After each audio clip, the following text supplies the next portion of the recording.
दोन संख्यांच्या वर्गातील फरक 120 आहे, तर लहान संख्येचा वर्ग हा मोठ्या संख्येच्या दुपटी इतका आहे, तर त्या संख्या शोधा. आता या गणितामध्ये दोन कंडिशन दिल्यात. पहिली कंडिशन म्हणजे बघा, दोन संख्यांच्या वर्गातील फरक दिला आहे आणि दुसरी कंडिशन लहान संख्येचा वर्ग हा मोठ्या संख्येच्या दुपटी इतका आहे असं म्हटलं आहे.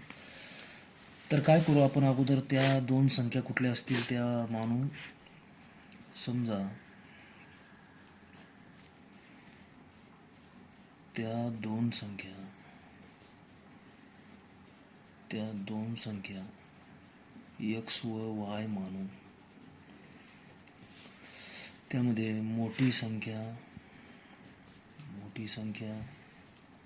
बरोबर x मानू व लहान संख्या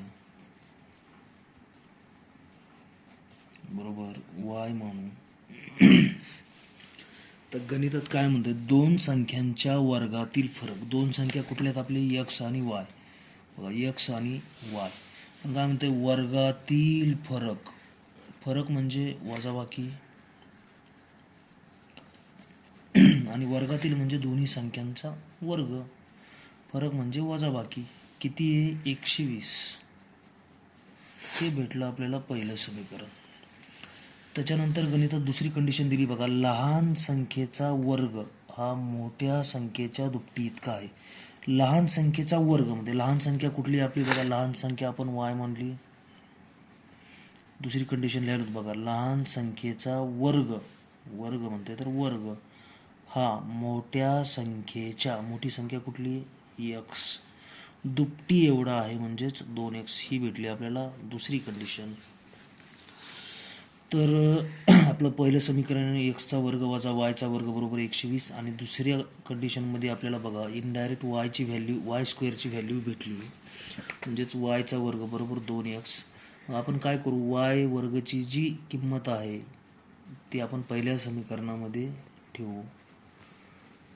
put the value in equation 1.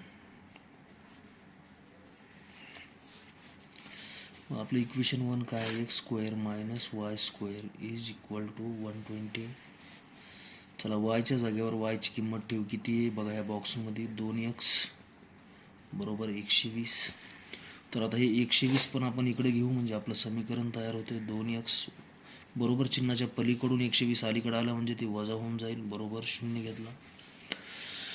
आता 100x वर्ग वजा 2x वजा 120. तर आता आपल्याला इथून पुढे